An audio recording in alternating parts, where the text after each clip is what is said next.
So we are here in Śrī Navadvip Dham. Navadvip means 9 islands. This is the birthplace of Lord Chaitanya Mahaprabhu.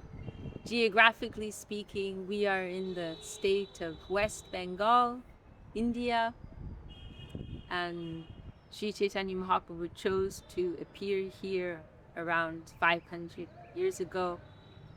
Mahaprabhu is known as the avatar of divine love, and he came to spread the Saṅkīrtan movement, right? To spread this movement of congregational chanting of the holy names of God. This is described as the Yuga Dharma, means the religion of the age, for this age of Kali Yuga, right? This Kali Yuga is the last in the cycle of 4 ages described in the ancient Vedic scriptures.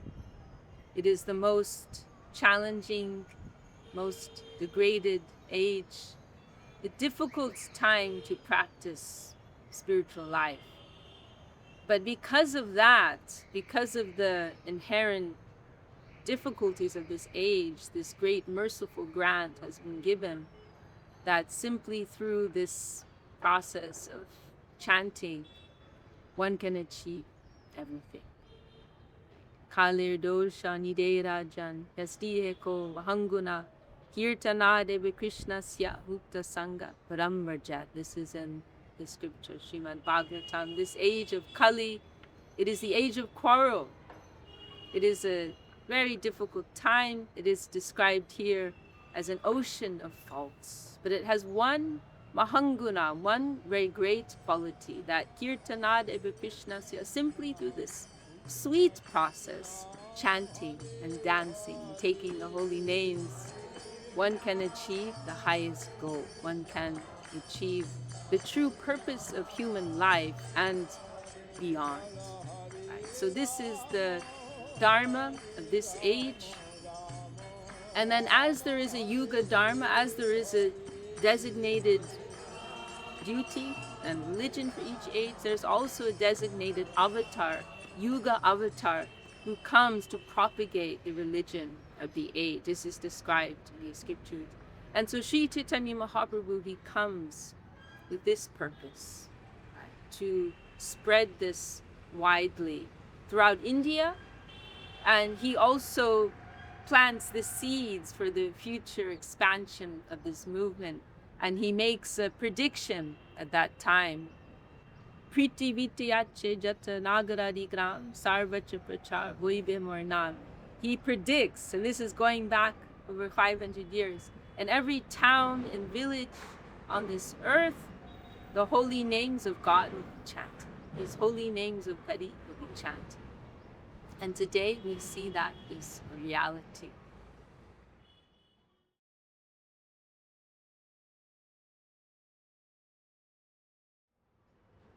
So Śrī Chaitanya Mahāprabhu, he appeared here in Navadvip. As we said, Navadvip means 9 islands.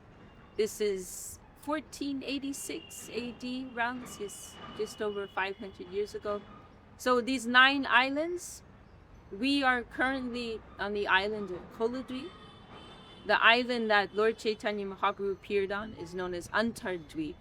And the spiritual vision of Navadvip, of these 9 islands, is of a lotus petal with its central whorl and then the surrounding petals. So Antardvip is the center, and this is the birthplace of Śrī Chaitanya, known today locally as Mayapur.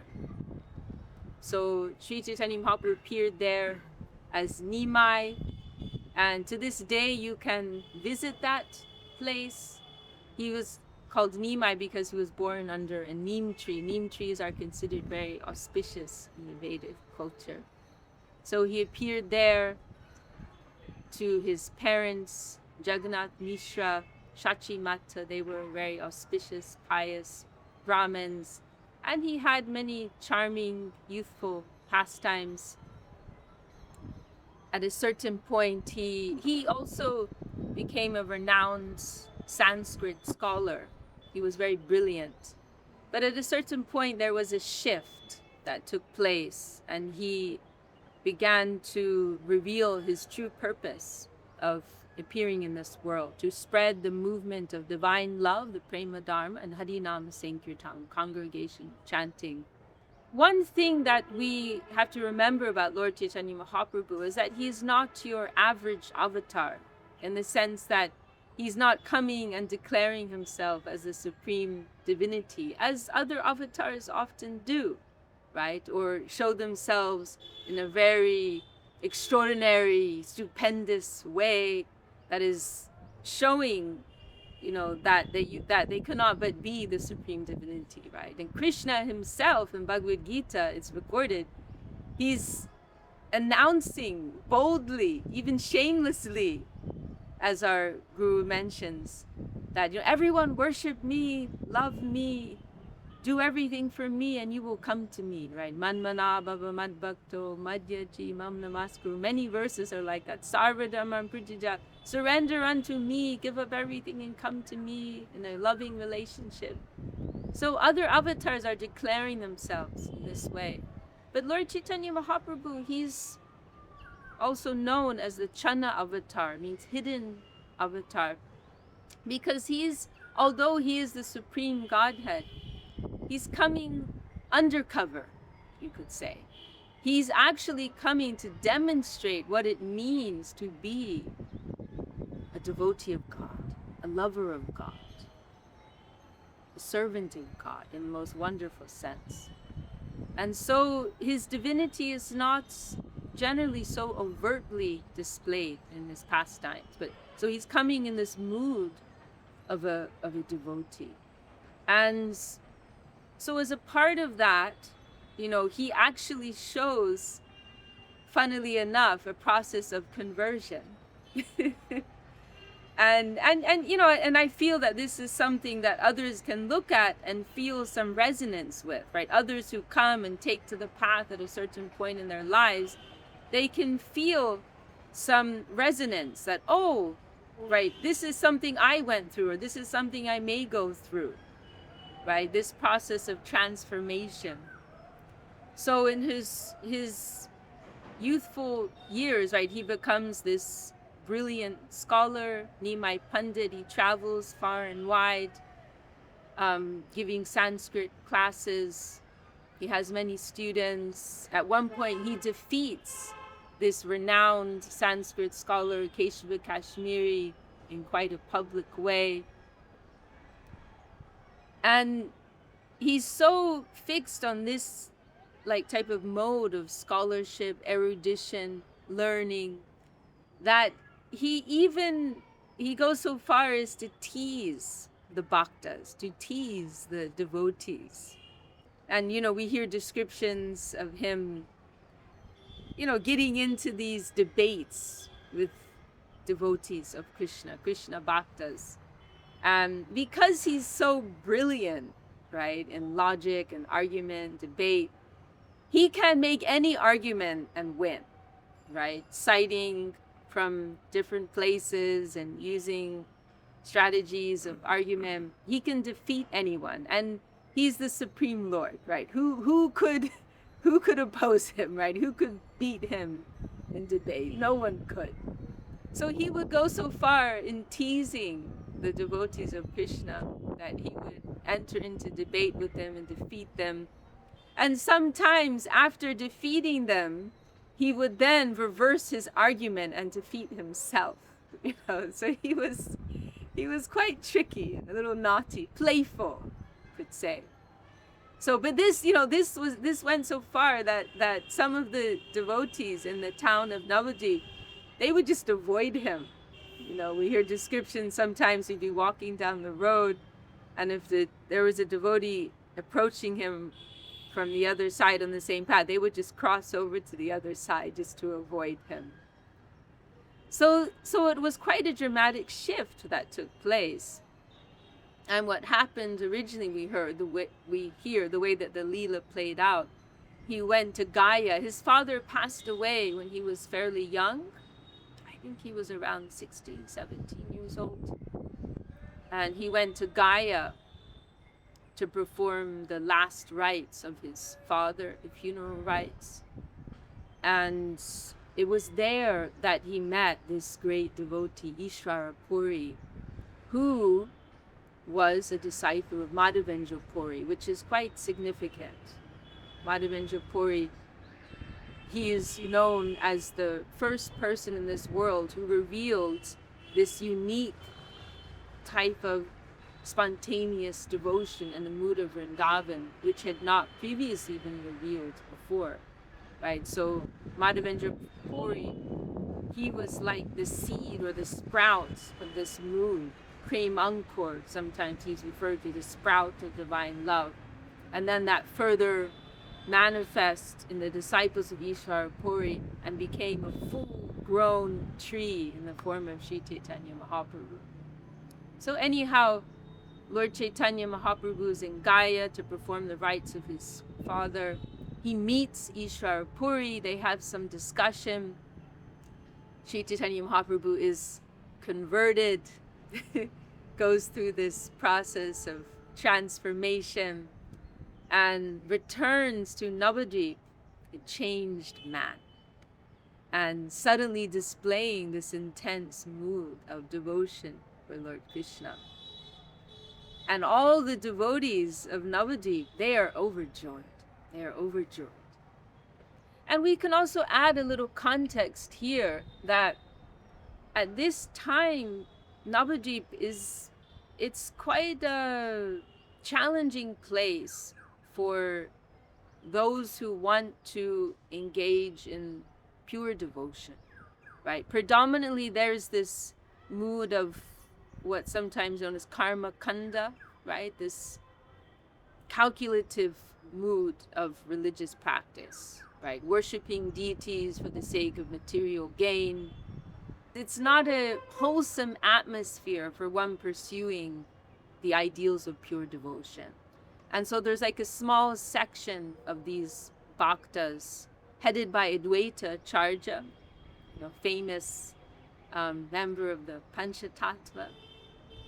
And they're having their little meetings and, engaging in reading of the scriptures of pure devotion, chanting, engaging in kirtan, and so on.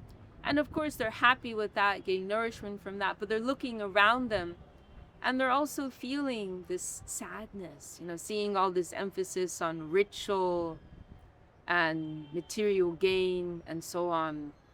And previously, Advaita Charya, he famously was the one who invited the Lord. He begged the Lord, please descend. He's crying, tears of sorrow, looking around him and seeing the people wasting their time in meaningless pursuits.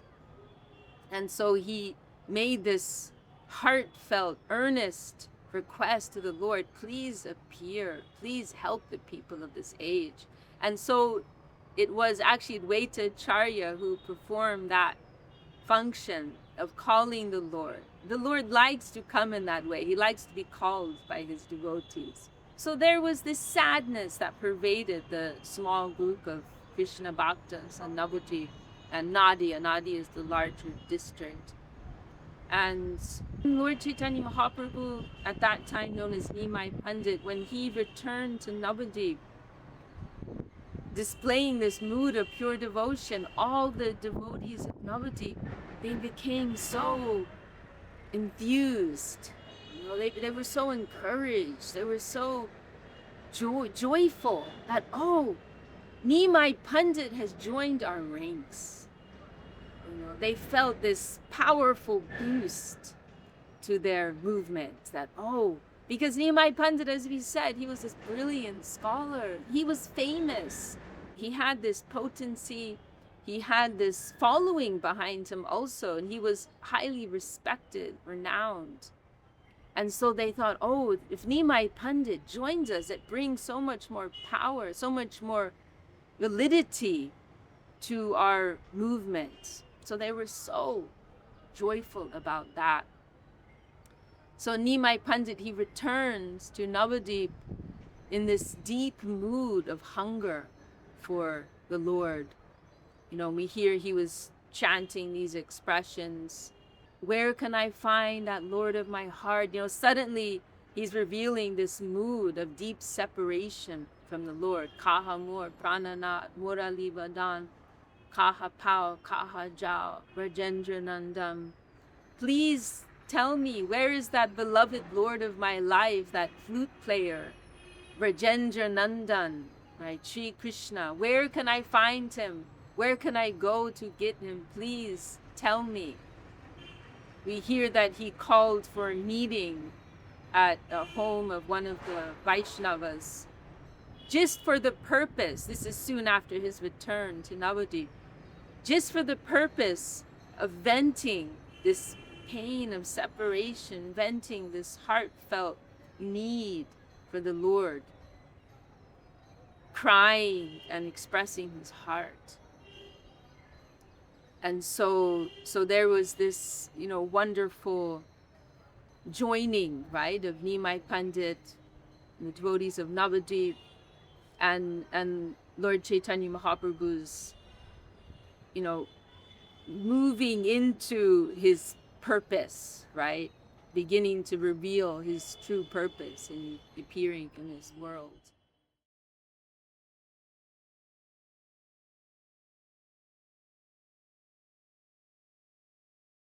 And so he begins associating with the Vaishnavas of Navadvip, right? Naturally, he becomes, you know, leader in that group. And at a certain point, he starts his Saṅkīrtan movement, particularly when Nityananda Prabhu comes and joins him, right? Nityananda Prabhu is Baladev, right? Balaram in Krishna Leela, Krishna's elder brother. So naturally, he has a very important role in this movement. So particularly when Nityananda comes, then Mahaprabhu's Saṅkīrtan movement really takes on its full-fledged form.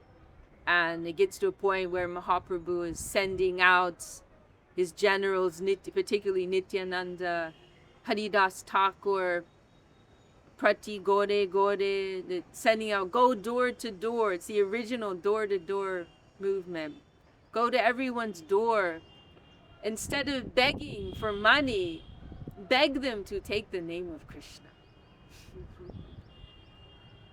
This is what you are, these are the alms that you are requesting. And so, you know, so many extraordinary things take place. There was a whole like civil disobedience movement that Mahaprabhu led at a certain point, because the local Qazi, Chand Qazi, he originally was obstructing the movement.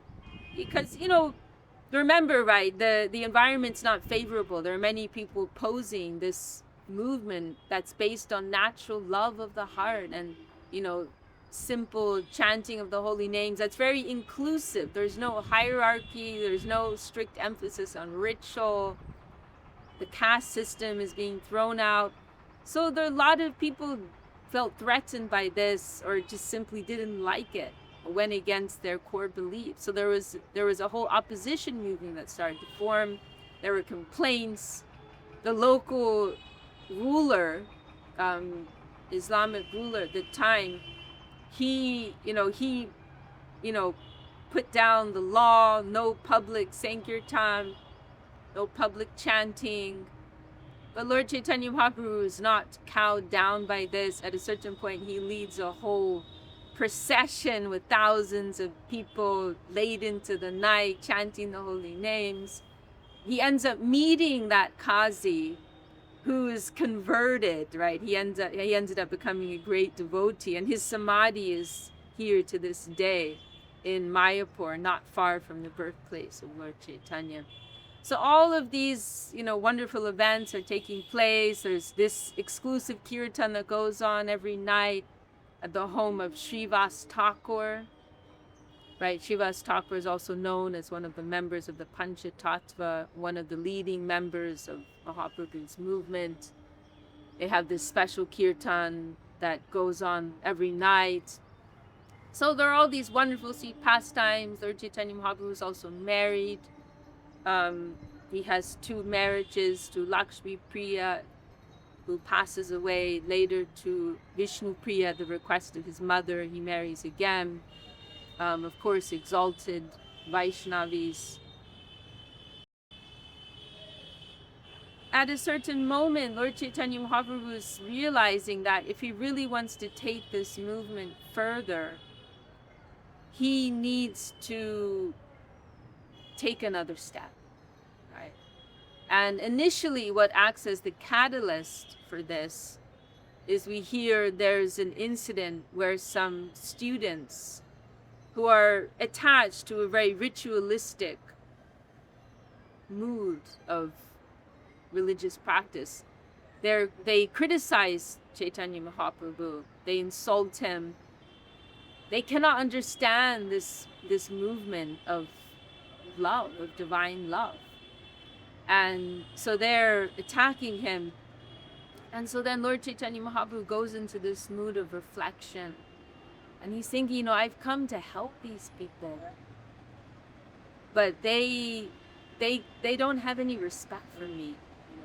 He says, I'm the doctor, but if the patients are insulting their doctor, don't have respect for the doctor, how can I, the doctor, treat my patients? And so he's reflecting on this, and then he realizes that the big part of the problem is that these people are seeing him as one of them, right? He's a family man, mixing in the worlds. We're also family people. What's so special about him? Who is he to tell us what to do? Like, who is he? What position does he have to tell us anything? And in India, to this day, there's a deep respect for the order of renunciation.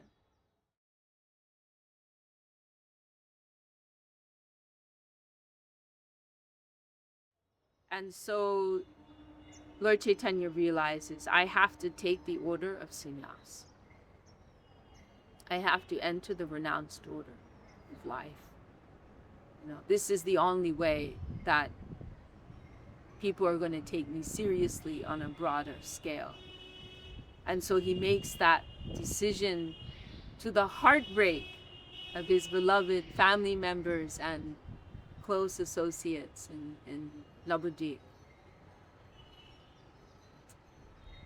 It was a tragedy for the residents of Navadvip town. Because, particularly at that time, the expectations of a sannyasi, someone in the renounced order, were very strict. They had to cut off from their family, could not see their wife ever again, could not come back to their birthplace. There's some allowance that once after 5 years they can come back, and have to live a life of extreme austerity. So this was a very painful thing for the residents of Navadvip. Our grandfather Guru Śrīla Bhakti Rakshak Sridhar Goswami Maharaj wrote this very poignant poem describing the heartbreak of the residents of Navadvip. The refrain, Shachir Nimai Korere Sannyas. It means Shachi's Nimai, right? Shachi is the name of Mahaprabhu's mother. Shachi's Nimai has taken sannyas, right? It's like a contradiction in terms, right? He belongs to us. He's our beloved child. He's a son of our village. We have a close family relation with him, and he's taking up the order of sannyas. This is nonsense. Doesn't make any sense. But Mahaprabhu is determined. He has to fulfill his duty, his purpose. And so at 24 years old, he takes this order out. And we can also add here some context, right? That, nowadays, in this era, things are a little different because our Guru, Śrīla Bhakti Siddhanta Saraswati Thakur, he came with this revolutionary movement of Krishna Bhakti. And he encouraged persons to just dive in to exclusive surrender from a young age. And so in the missions associated with Bhaktisiddhanta Saraswati, you see young persons taking up the renounced order. But this is not the tradition in India, right? In the traditional social system of India, the Varnashrama system, sannyas is something that would be taken up at the end of one's life, right? After family life, after fulfilling one's desires in the world, at a stage of retirement, right? That's like the safe approach. Constitutional versus revolutionary. So this is not something that was common at all in India at the time. And remember, Lord Chaitanya Mahaprabhu has a mother who's a widow. He has a young, beautiful wife, Vishnu Priya Devi. He's had a successful career as a Sanskrit scholar. He's very beautiful also, and he has his close followers and friends and associates in Navadvip. So this is a shocking step for him to take. But Mahaprabhu is determined. This is the only way forward. So we hear it was middle of January, the coldest time of year. Lord Chaitanya Mahaprabhu left in the early hours in the morning, without telling anyone. We hear the night before, it was some special puja day. I believe it was Lakshmi Puja. And there was this spontaneous gathering of many of his devotees who came to his home. And at that time, Chaitanya Mahaprabhu gave his final instructions to his associates. And we hear in a very loving mood, he's garlanding his associates personally and telling them, Krishna is your mother, Krishna is your father, Krishna is everything. Do everything for Krishna, don't do anything without Krishna. Always chant the name of Krishna like this. And then late that night, in the very early hours of the morning, he departed, leaving Vishnu Priya asleep bed. We heard his mother, Shachi Devi, was sitting like a stone figure at the doorway, trying to block his departure. But Mahaprabhu continued, went on his way, swam across on the Ganga, freezing cold waters, coldest time of night at the coldest time of year, and absorbed in this deep mood of wanting to uplift the souls of this world. Śrīla Sridhar Maharaj describes this in one place, saying he was feeling, I want to take them home. People are wandering, the people of this world are wandering like orphans in a confused state. I want to bring them home. I want to bring them home. That was his feeling. And also heated by this mood of divine love. So he did not feel the cold. And then he arrived at the home of Keshava Bharati, who became his sannyas guru, requested him for sannyas. And it was Makara Saṅkīrtan, a special festive occasion. And because of that, there were hundreds of people gathered on the banks of the Ganges, bathing. And they witnessed this, that this famous, beautiful young scholar, Nimai Pandit, was asking for sannyas. And they're all shocked and they're all disturbed. And they all try to obstruct this. And they start, to the point where they start threatening Keshava Bharati. You cannot give sannyas to this young man. We won't allow it. We'll break down your ashram. And we hear the whole day went on like this. Chaitanya Mahaprabhu, just like detached from everyone's opposition, began kirtan. He had a few of his associates with him, Nityananda Prabhu and a few others, leave. And so he's going on ecstatically in kirtan, and this crowd, this like mob, is creating the scene. And there's no resolution, right? So the whole day passes like this. The next day, Mahaprabhu is again requesting Keshava Bharati, and Keshava Bharati, finally feels he cannot refuse him, right? And the crowd is upset, he's young, he's beautiful, he has family, how can you do this? But Mahaprabhu is very determined and very convincing, and Keshava Bharati finally feels, he cannot reject him. And so the ceremony begins. We hear that a barber was called,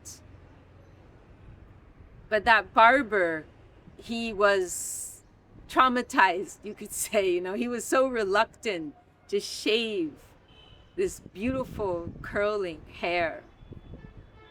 Śrīla Govinda Mahārāj has this wonderful phrase, the beautiful curling hair of the 24-year-old genius boy.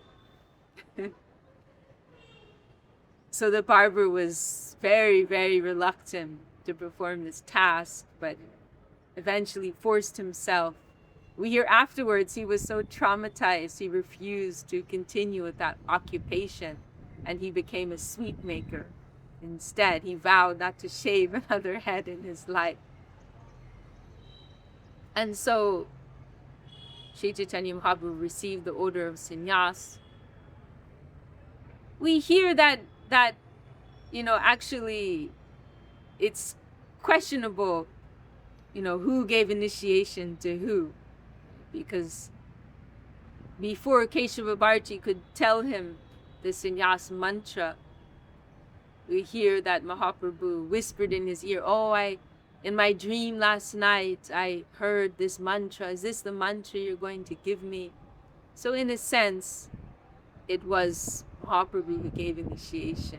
There's also some question around the fact that Mahaprabhu took sannyas from a sannyasi in the Mayavad lineage, right? In a line of impersonalism, impersonal conception of divinity. But there are different ways to understand that.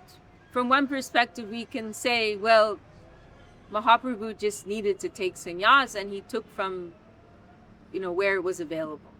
Because there was Vaishnava sannyas in India at the time, but it was not so pervasive. It was mostly in South India. And in that part of India, it would have been a very rare thing. And, ultimately, whether or not Keshava Bharati was a Mayavadi at that time, he was clearly awakened in a mood of divine love after this ceremony had been performed. So he became a Krishna Bhakta, a joyful Krishna Bhakta, whatever he had been before. And ultimately, this is all the Lord's play, right? His Leela. So anyhow, Mahaprabhu receives the order of sannyas, then he awakens in this desire to go to Vrindavan. And he's chanting this one verse from Bhagavatam, Itam Samastaya Paratmanishtam, this verse. It's a verse actually from, he's described as the Avanti Brahmin. He's described in Srimad Bhagavatam, who actually, significantly sets a precedent for Vaishnava sannyas, that there is a case for Vaishnava sannyas, and there is a historical precedent for that. This Avanti Brahmin, he had been a Vaishnava sannyasi.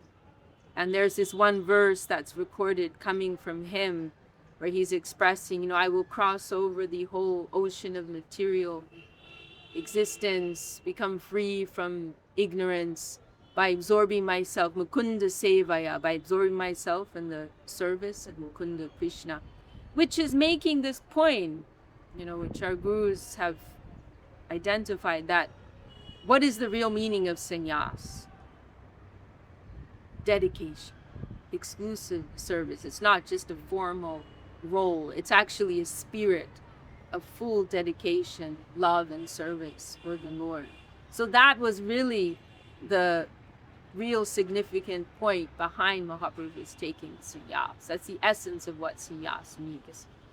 So Chaitanya Mahaprabhu's chanting this verse, And then expressing, I want to go to Vrindavan. I want to go to Vrindavan and fully absorb myself in the service of Krishna. And then he's wandering for 3 days in this ecstatic mood, trying to go to Vrindavan, which ultimately he's unable to do, right? Śrīla Sridhar Maharaj makes this interesting point that one way we can understand this is that, Vrindavan is not just a geographical location on the map, but Vrindavan is a plane of consciousness. And who is Mahaprabhu, right? He's Krishna himself. He's always in Vrindavan. There's no question of him going to Vrindavan, but he's carrying that atmosphere, that abode with him. So how can he go to Vrindavan when he's already living in Vrindavan, carrying Vrindavan? So that's one way to understand this.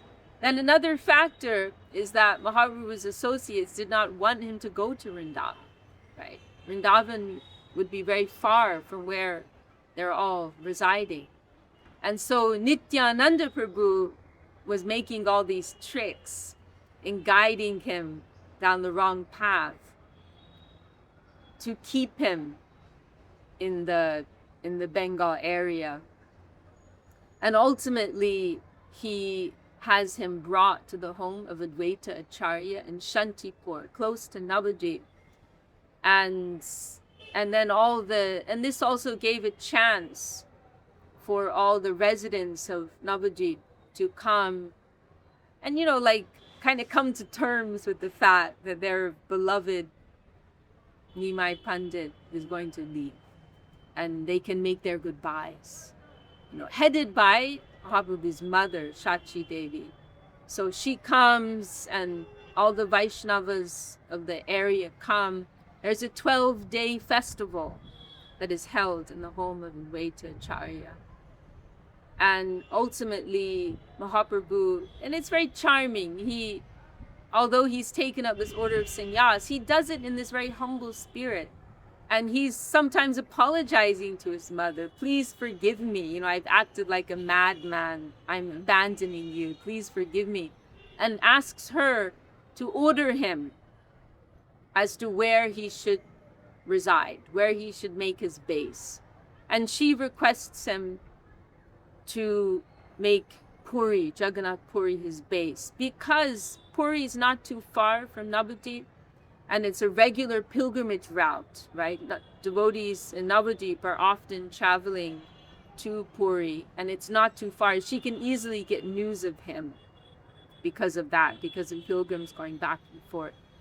And so Mahaprabhu takes that order happily and departs on his way to Puri.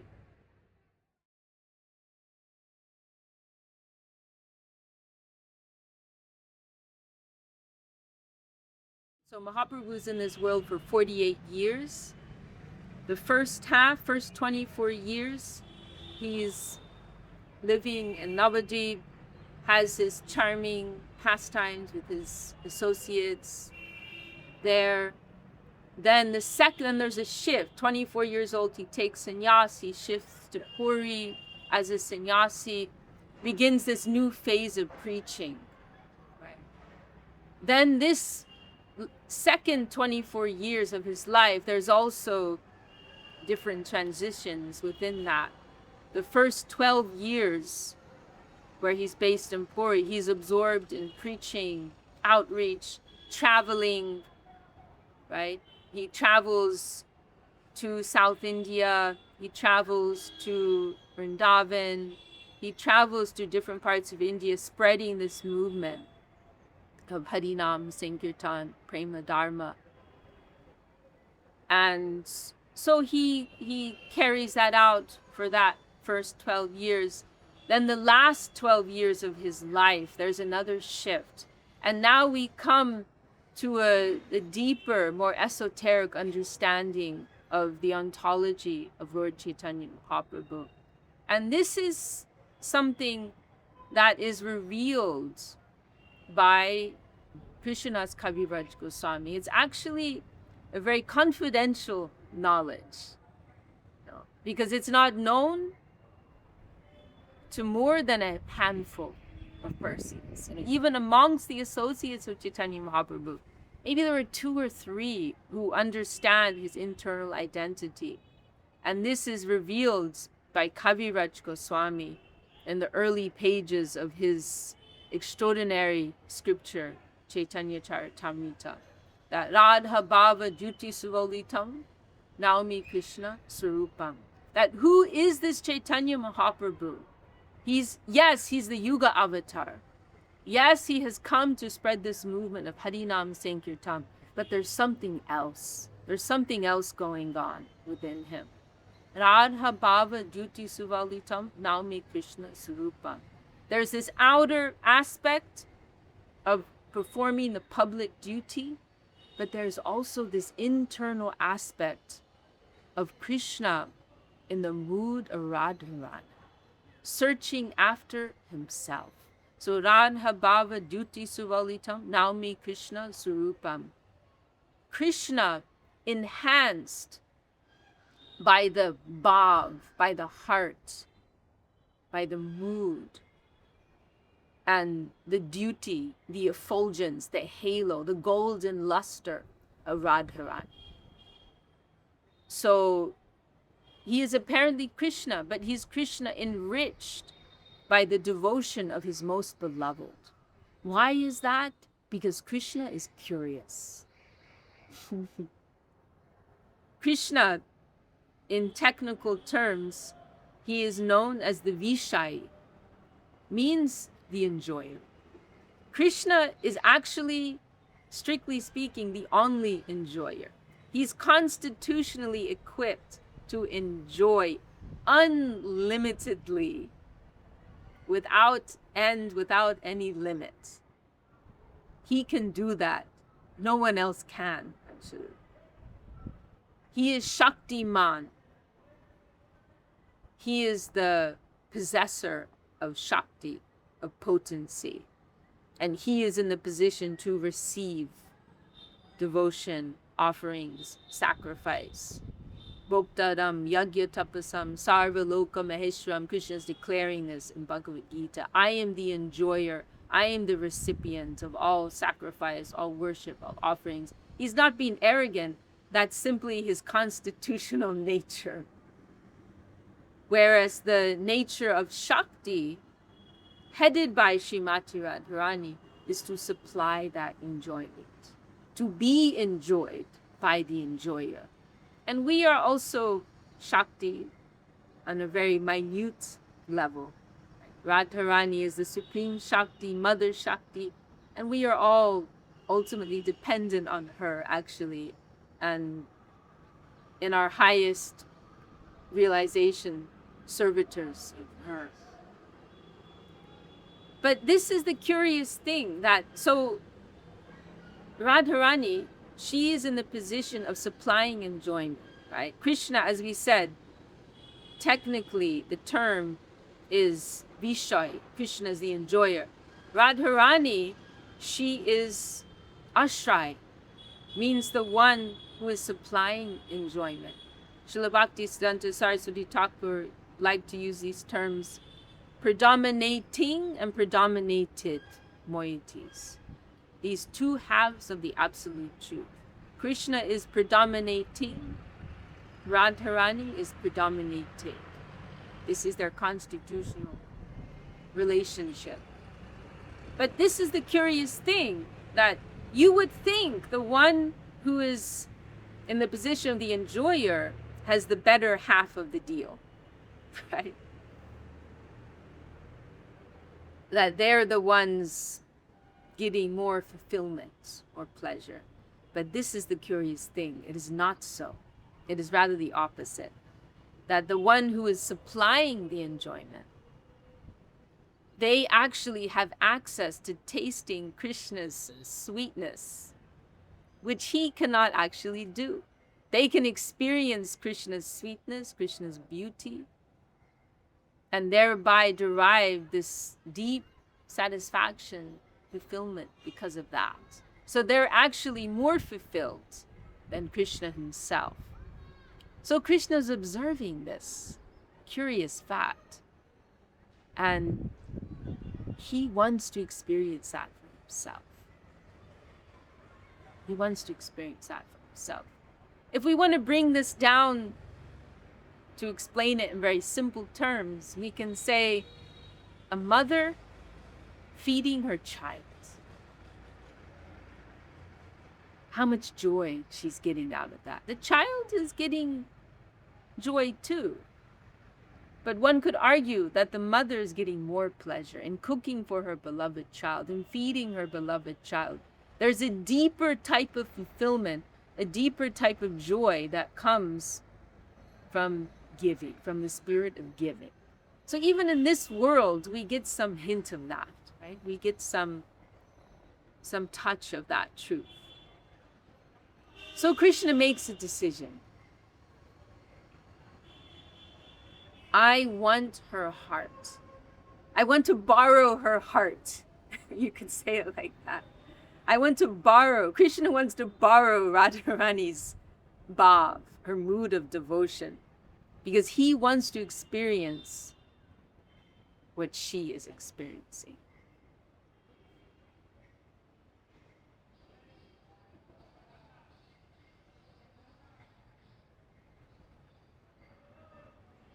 And so Śrī Chaitanya Mahāprabhu descends, right? Krishna with the heart and halo of Radharani, with this deep internal aspect of himself, where he's searching after his own self. It is such a wonderful thing. It's a very dynamic, the most dynamic expression of divinity. It is the most wonderful thing. So in these last 12 years of Mahaprabhu's pastimes in this world, there's this shift where he's coming out with what he's really come for, right? So there was this joining, because this is another interesting point, that we hear this type of descent of the Absolute is very rare. It's not that every avatar in every age is coming with this internal aspect. We hear it is once in so many billions of years that such an event takes place. There are so many cycles of these 4 ages, Chatra Yugas, and it's only one in about 1,000 of these cycles where this deeper layered form of Mahaprabhu descends. So after carrying out his duty of the Yuga avatar, right? Yeah, so there's this coinciding of Swayam Bhagavan Krishna, the original Lord Krishna of Vrindavan, coming in the mood of searching after himself, in the mood of Radharani, and then the Yuga avatar, who's actually an avatar of Lord Vishnu, who's actually a form of Lord Vishnu, coming to perform this public duty of distribution and rescuing the souls, Panchik Pavan Leela. So there's this coinciding of these two aspects of the Absolute. And so in the early years of his pastimes in this world, the Lord is carrying out this duty. Then the last 12 years, there's this shift where Lord Chaitanya Mahaprabhu is retreating within himself, becoming more careless about his public appearance, forgetting his public duty, and is sometimes just appearing completely mad, to the point where he becomes a danger to his own self, and his associates are guarding him, watching over him night and day, right? There are some incidents where he, in the middle of the night, he runs to the ocean in Puri. He's seeing the ocean as the Jamuna River in Vrindavan, remembering Krishna's pastimes, diving in, becoming unconscious. And there's one incident where the devotees go out with torch lights in the middle of the night, desperately trying to find their beloved Lord. Finally, they find that a fisherman has rescued this mysterious creature in the middle of the night. Because this is another thing, that sometimes in his transformations of ecstasy, his body would also go through these sometimes strange transformations. So we hear that sometimes his body would contract, his limbs would contract like a tortoise. Sometimes the limbs would become elongated, the joints would separate from one another. And he'd have all these strange symptoms, his teeth chattering, foam coming from his mouth. Kaviraj Goswami has one expression, Paye Vishadwalahoy, Bitore Anandamoy, Krishna praying Advit Charit, that this is the curious characteristic of Krishna prema, that externally it appears as if one is suffering from the pain of a snake bite, but internally they're relishing the sweetest type of nectar. Very, very curious. And so Mahaprabhu is displaying all these very strange symptoms and internally relishing this mood of separation in the mood of Radharani. And at this time, he's withdrawing from his general associates, including Nityananda Prabhu. Nityananda Prabhu, who was, one of his most beloved, closest associates previously, he's dispatched to Bengal, right? Because there's some conflict in the moods. It is called rasabas in Sanskrit. Nityananda Prabhu has one type of mood, the mood of a brother, right? An older brother. And here, Mahaprabhu's entering into this mood of experiencing Madhura Rasa, deep Madhura Rasa, mood of separation in amorous love from the Lord. And so Nityananda Prabhu is dispatched to Bengal to focus on preaching in Bengal.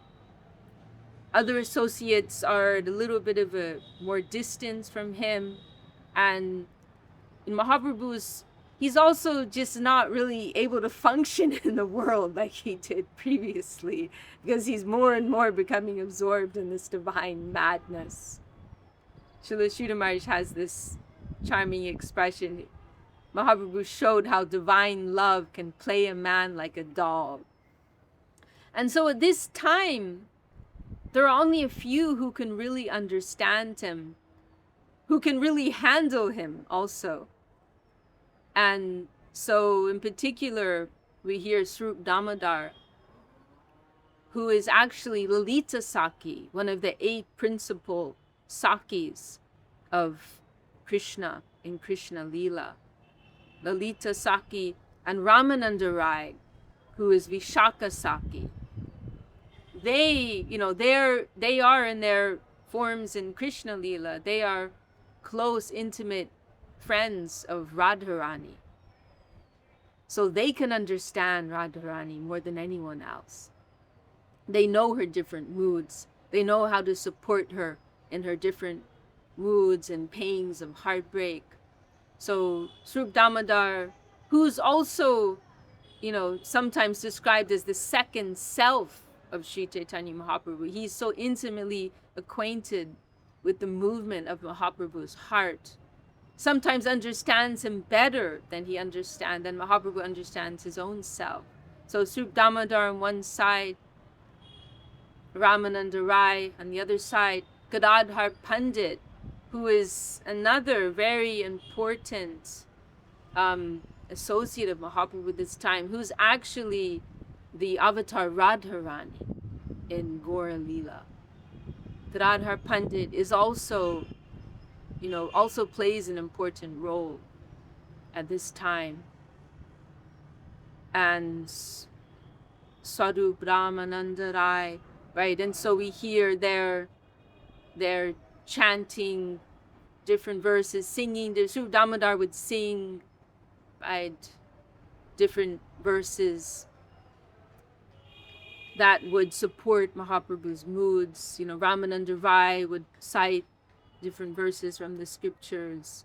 And they know, when to give him comfort, when to give him solace, when to encourage his mood, when to subdue him, calm him down, and so on. And so they become very close to him at this time.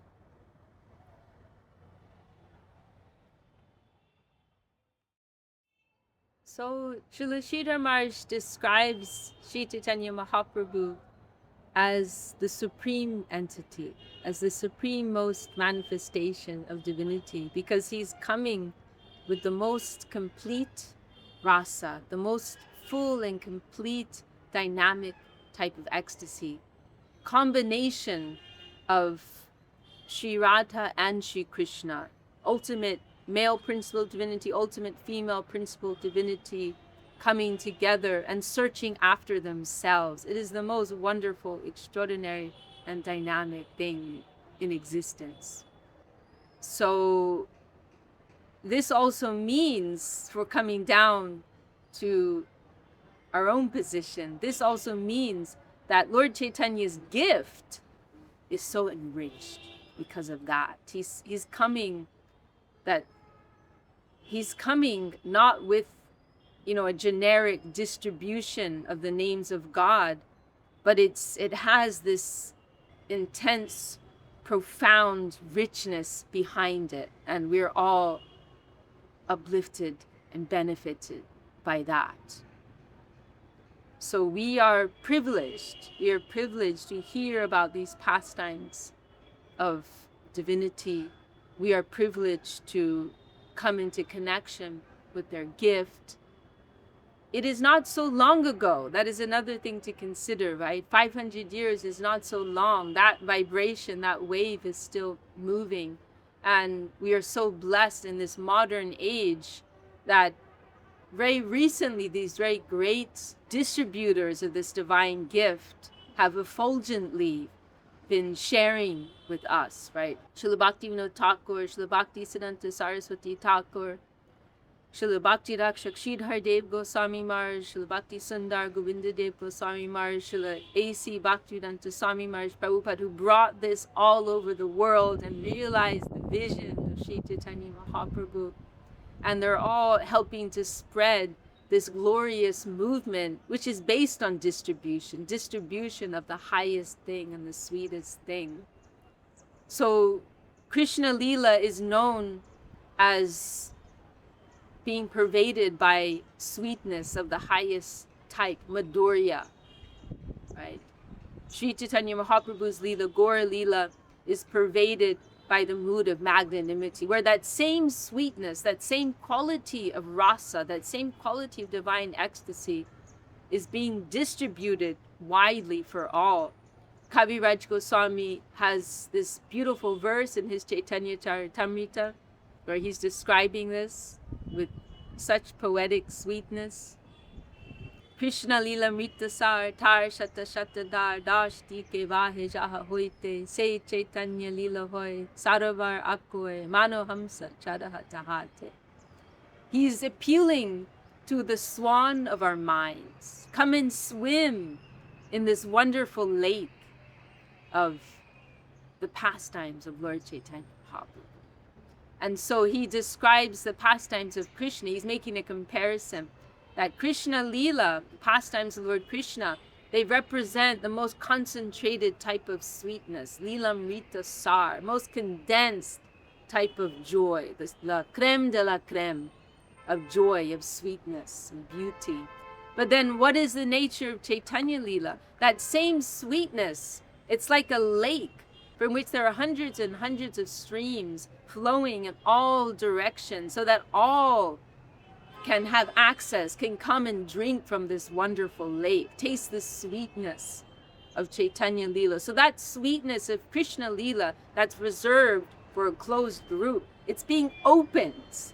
It's being broken, you could say. The storehouse has been broken and is being distributed to all. Wildly even at times, madly, freely, with no consideration of qualification. Patra vichar nai. Who is qualified, who's unqualified to receive this, that is not being considered. It is being freely given to all. So this is the glory of the Leela of Śrī Chaitanya Mahāprabhu, which we all have some access to, we all have some touch of. The wonderful Vaishnava poet Prabodhananda Saraswati, he describes how tapping into Gaura Leela, offering ourselves in surrender to Śrī Chaitanya Mahāprabhu and his group, that also gives us automatic qualification, automatic entrance to Krishna Lila. Yata yata gor pradada vinde vindeta bhaktim krita punyadasi tatata totsarpita hridya kasmat adha padamboja sudangu rasi. That as much as we give ourselves to the lotus feet of Śrī Chaitanya Mahāprabhu, so much we will automatically find we have a place in Krishna Lila, and we can come to taste the sweetness of divine service to Srimati Radharani, which is ultimately the highest attainment for any soul. So here we are, so blessed to be in this holy place of Sri Navadvip Dham, and our Param Gurudev, Srila Bhaktilak Sridhar Dev Goswami Maharaj, he specifically chose to land his ashram here in Navadvip, the place of highest mercy and magnanimity, but also even more particularly in this area of Navadvip known as Aparad Banjam Pat, the place where all offenses are forgiven. So it is a place of mercy within the lands of mercy. And then it was our Gurudev, Srila Bhakti Sundar Govinda Dev Goswami Maharaj, who expanded this glorious mission and took this to souls all over the world. So what can we say? We are blessed to be able to take the soil of this holy land upon our heads, to contemplate these high ideals and high principles of life, and to try to offer ourselves to that in service in any small capacity. Jai Shri Shri Guru Gaura.